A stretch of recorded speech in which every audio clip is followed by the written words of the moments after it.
پہلے حدیث حضور اکرم صلی اللہ علیہ وآلہ وسلم کا ارشاد ہے، نبی علیہ الصلوۃ والسلام کا فرمان ہے،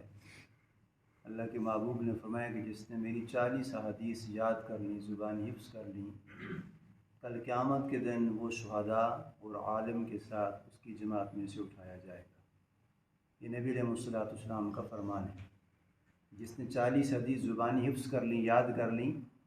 تو کل قیامت کے دن وہ شہداء کے ساتھ اس کی جماعت میں سے اٹھایا جائے گا، اور عالموں کی جماعت میں سے اس کا اثر ہوگا، ان کے ساتھ یہ اٹھایا جائے گا۔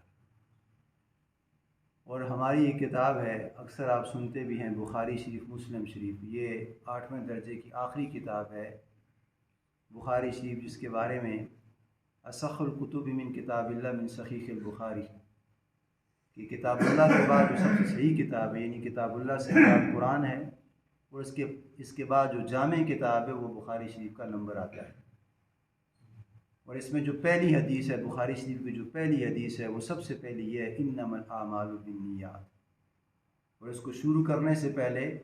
فقہا فرماتے ہیں، قال قال رسول اللہ صلی اللہ علیہ وآلہ وسلم انما الاعمال بالنیات، کہ اعمال کا دار و مدار نیت پر ہے۔ اب یہ 3 الفاظ ہیں، انما ایک، الاعمال 2، بالنیات یہ 3 الفاظ ہیں۔ اور آپ دیکھتے ہیں کہ اکثر احادیث کے آخر میں متفق علیہ لکھا ہوتا ہے، متفق علیہ، متفق علیہ۔ اس کا مطلب یہ ہوتا ہے کہ متفق علیہ سے کہ یہ بخاری شریف میں بھی حدیث ہے اور یہ مسلم میں بھی حدیث ہے، اور یہ مراتب کے لحاظ سے اول نمبر پر یہ حدیث آتی ہے، بخاری شریف اور مسلم شریف۔ اس کا مطلب یہ ہے، بعض جگہ پر انما الاعمال بالنیات صحیح مسلم لکھا ہوتا ہے، اور بعض جگہ پر متفق علیہ لکھا ہوتا ہے۔ تو جہاں متفق علیہ کے لفظ آ جائیں تو اس سے پتہ چلتا ہے کہ یہ حدیث بخاری شریف میں بھی ہے اور یہ حدیث مسلم شریف میں بھی ہے، اور جو اس کے راوی ہیں وہ ضعیف نہیں ہیں، وہ قوی ہیں، یعنی جو روایت کرنے والے ہیں وہ مرفوع بھی نہیں ہیں، ضعیف بھی نہیں ہیں، بلکہ وہ قوی ہیں۔ تو نبی علیہ الصلوۃ والسلام نے فرمایا کہ انما الاعمال بالنیات، کہ اعمال کا دار و مدار نیت پر ہے۔ اب نیت اگر درست ہے تو اعمال اس کے درست ہیں۔ اب ہم ان میں سے آسان سی مثال لے لیتے ہیں کہ ہم نماز پڑھی ہے، تو اس سے مقصود کیا ہے، نماز پڑھنے سے مقصود کیا ہے کہ مجھ سے میرا اللہ راضی ہو جائے۔ اب گھر سے آپ نماز پڑھنے کے لیے آئیں، کس وجہ سے آئیں؟ کہ مجھ سے میرا اللہ راضی ہو جائے۔ اب گھر میں سے آپ کوئی کھانے میں مشغول ہوگا، کوئی بال بچوں میں مشغول ہوگا، کوئی کاروبار میں مشغول ہوگا، آپ چھوڑ کے مسجد میں آئے ہیں، تو مقصود یہ ہے کہ مجھ سے میرا اللہ راضی ہو جائے۔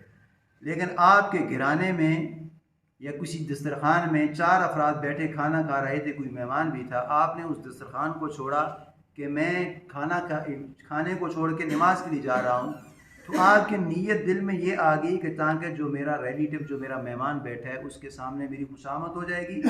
یہ تو بڑا نمازی، اس کے دل میں یہ نیت آ گئی کہ میں یہاں دسترخوان سے اٹھ کے نماز کے لیے جاؤں گا۔ اب نماز کی رضا اللہ کی ہے، خوشنودی یہ تھی کہ میں نے اللہ کو راضی کرنا تھا، لیکن اس کی نیت وہیں پہ تبدیل ہوگی کہ میں اس لیے اٹھوں گا تو یہ سمجھیں گے جو میرے مہمان آئے ہیں تو یہ تو بڑا نمازی ہے۔ تو نبی علیہ الصلوۃ والسلام نے فرمایا کہ یہ اس نے شرک کیا ہے۔ اور دوسرے مقام پر فرمایا من صلی یرائی فقط اشرک باللہ، کہ جس نے دکھلاوے کے لیے نماز پڑھی فقط اشرک باللہ، اس نے تحقیق اللہ کے ساتھ شرک کیا ہے۔ اور یہی دوسرا بندہ نماز کے لیے آ رہا، راستے سے آ رہا ہے، اس کے دل میں نیت بدل گئی ہے کہ میں نماز پڑھنے کے لیے آ رہا ہوں، لوگ مجھے مسجد میں کہیں گے یہ بڑا نمازی ہے، یہ اس محلے سے آیا ہے، میں نزدیک سے نہیں آ گئی، یہ دیکھو دوسرے محلے سے آگے نماز پڑھنے کے لیے، دوسری گلی سے آگے، وہ نکر سے آگے نماز پڑھنے کے لیے۔ تو نبی علیہ الصلوۃ والسلام نے فرمایا کہ اس کے دل میں رائی کے دانے کے برابر بھی دکھلاوا آ گیا، من صلی یرائی فقط اشرک باللہ، اس نے دکھلاوا کیا ہے، فقط اشرک باللہ، یہ تحقیق شرک کرنے والا ہے۔ اب نماز پڑھنے کے لیے آ رہا ہے، لیکن یہ نماز پڑھنے کا ثواب اس کو نہیں ملے گا،